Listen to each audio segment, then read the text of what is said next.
So we are here with one of the winners ng ASEAN Excellence Achievers Awards. And she is Beverly Estrada, a young CEO ng Miracle Barley. So can you tell us about your business? Yes, hi, I'm Beverly Estrada, the CEO of Miracle Barley. So, our Miracle Barley is one of the different kind ng barley sa market. Dahil meron po itong Bacopa Monnieri, sodium ascorbate, collagen, and probiotics bukod sa barley. So, ang aming tagline ay healthy na masarap pa. So I can see you're really young. Bakit mo naisipan magnegosyo?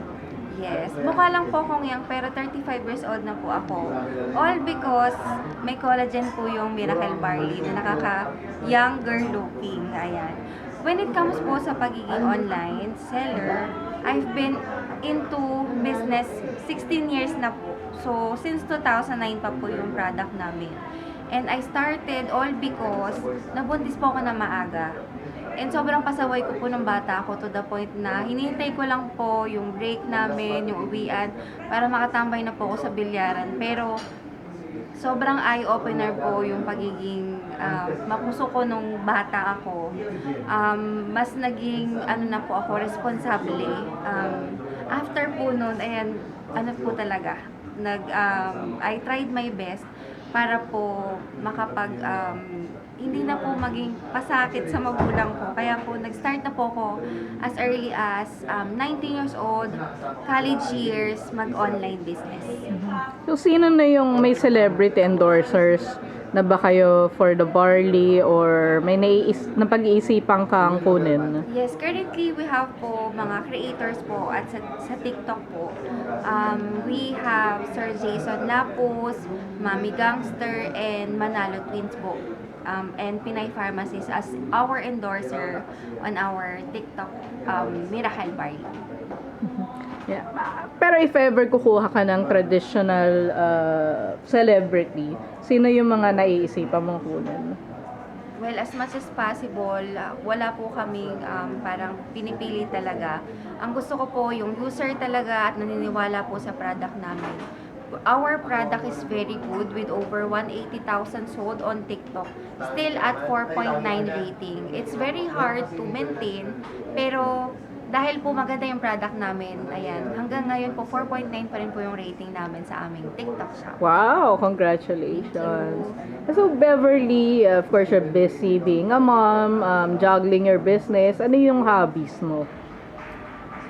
Before po mahilig po akong mag-gym pero ang hirap po talagang i-juggle. Yeah. So, ngayon ang napupush ko lang po is reading books for now. Pero by next month, I'll try my best para po bumalik sa gym, mag-kickboxing pa rin, and syempre ayusin yung ating lifestyle. Medyo nahirapan na po talaga ako mag-juggle ng sa oras. Ayan. So anong paborito mong libro? My favorite books is 48 Laws of Power.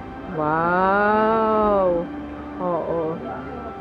Kay Robert Greene ba yun? Yes, Yeah. Oo. Gusto ko yun. So, Beverly, aside from reading books, do you still have time to delve into pop culture, watching TVs, movies, listening to music? Gusto ko po, kaya lang wala po akong oras Wala talaga. Wala po Ano yung wala huling- po akong TV. Wow. Opo. Pero ano yung huli mo napanood na movie? Ano yung mga huling naabutan mo bang music na nagustuhan mo? Yung sa music po, meron naman po akong Shopify, Spotify. I use Spotify talaga when it comes sa yung pampapatulog, tapos yung mga podcast po when it comes sa mga business and manifesting. Ayan, very po ako dyan, very into it. Yun lang po yung nagagawa ko. Yung TV talaga hindi na po kaya ng oras Pero someone who does TikTok marketing, di ba? You have to keep up with the trends. Parang, are you up with to the trend? I mean, nakaka-follow ka naman ba sa trends? Di ba ngayon uso yung mga P-pop, SB19? To be honest po, Bini. since Tita in Manila na po ako, it's very hard for me para po i-reach out yung mga Gen Z na tina-target talaga. So recently, we come up with a millennial thing, yung mga medyo ka-level ko na marketing.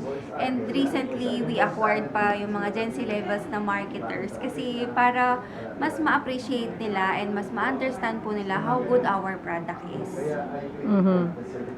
Yeah. Pero, yun nga, pero nakakapakinig ka naman ng mga like SB19, yung mga Bini.